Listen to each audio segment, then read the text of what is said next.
Hello everyone, मेरा इस second video में आप सभी लोगों का स्वागत है। आज का पहला क्वेश्चन है, जीवाणु और कवक के विक्रों द्वारा अपरदकर सरल कार्बनिक पदार्थों में निम्नीकरण को क्या कहा जाता है। मतलब देखो क्या है, सरल जटिल अणुओं को सरल कार्बनिक पदार्थों में तोड़ने को कहते हैं कैटाबॉलिज्म, अपचय। फ्रेगमेंटेशन होगा नहीं, लीचिंग होगा नहीं, और इसमें से तो हमारा ऑप्शन हो जाएगा सी। ठीक है। सेकंड क्वेश्चन है, the rate of biomass production is called. जैविक भार उत्पादन की दर को क्या कहा जाता है। प्रोडक्टिविटी, स्ट्रेटिफिकेशन, मिनरलाइजेशन, या मोर than one of the above, या नन ऑफ द अबव। क्या होगा, प्रोडक्टिविटी। ठीक है। थर्ड क्वेश्चन होगा, during microsporogenesis meiosis occurs in. किस में होता है, माइक्रोस्पोर मदर सेल्स में होता है, पोलन ग्रेन्स में नहीं होगा, इसमें भी नहीं। फोर्थ क्वेश्चन है, the structure of bilobed anther consist of. Anther जो देखो, जो एंथर जो होता है ये द्विपालित होता है, लेकिन इसके अंदर ये 4 भागों में बटा होता है, इसलिए क्या बोलेंगे, 2 थीका और 4 माइक्रोस्पोरेंजिया। तो हमारा ऑप्शन हो जाएगा बी।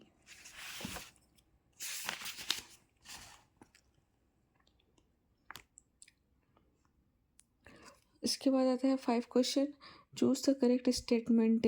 अनुन्मील्य परागणी पुष्प अनेक स्वक युग्मन प्रदर्शित करते हैं। अनुन्मील्य है तो पुष्प वे होते हैं जो कि कभी खुलते नहीं हैं, और जो चेस्मोगेमस फ्लावर होते हैं जो हमेशा खुले रहते हैं। ठीक है, तो इसमें कह रहा है क्या हमेशा ये ऑटोगेमी प्रदर्शित करता है, यस बिल्कुल।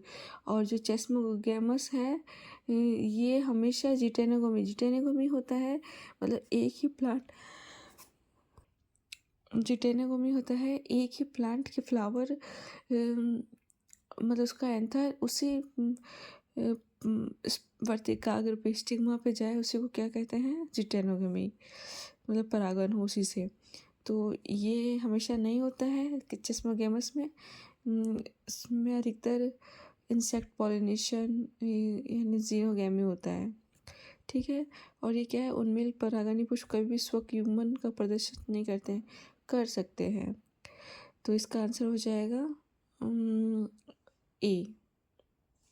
ये हमारा राइट आंसर हो जाएगा। इसके बाद है, in the embryos of typical dicot and grass true homologous structures are. इसमें देखो, जो डाइकोट और ग्रास में जो ये होता है बीजपत्र और स्कूटेलम, ये समजातीय संरचनाएं होती है।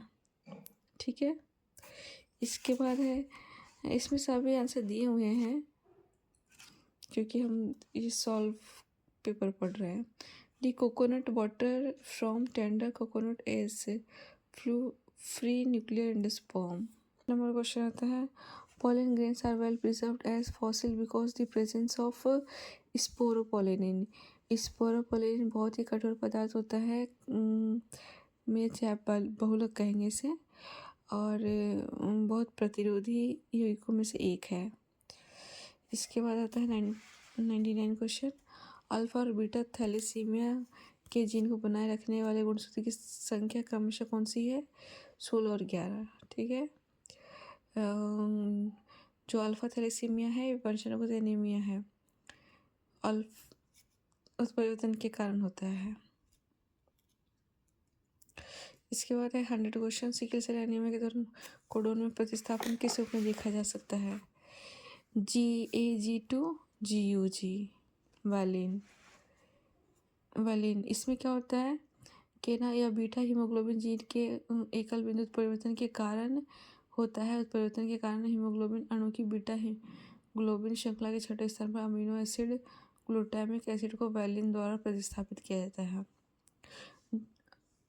और इसके बाद है 101 क्वेश्चन, जब कोई जीव गुणसूत्र की बढ़ी हुई सामान्य संख्या के साथ निर्मित होता है वह तथ्य कहलाता है, क्या कहलाता है,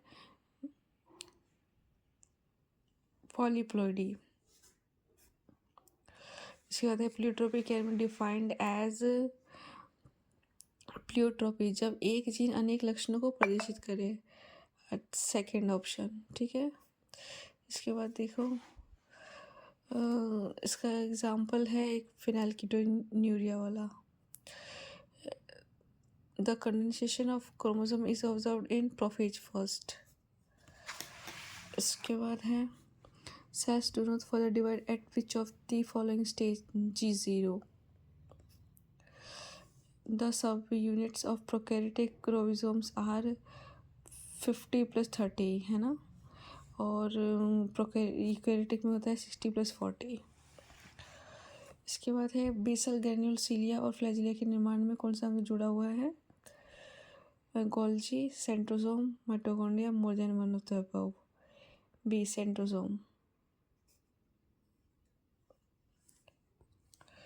इसके बाद आता है वर्णक के आधार पर प्लास्टिड को कितने वर्गीकृत किया जाता है? ल्यूको, क्रोमो, क्लोरो, तीनों सही है, तो आंसर हो जाएगा हमारा डी। इसके बाद है who propose the fluid model of plasma membrane?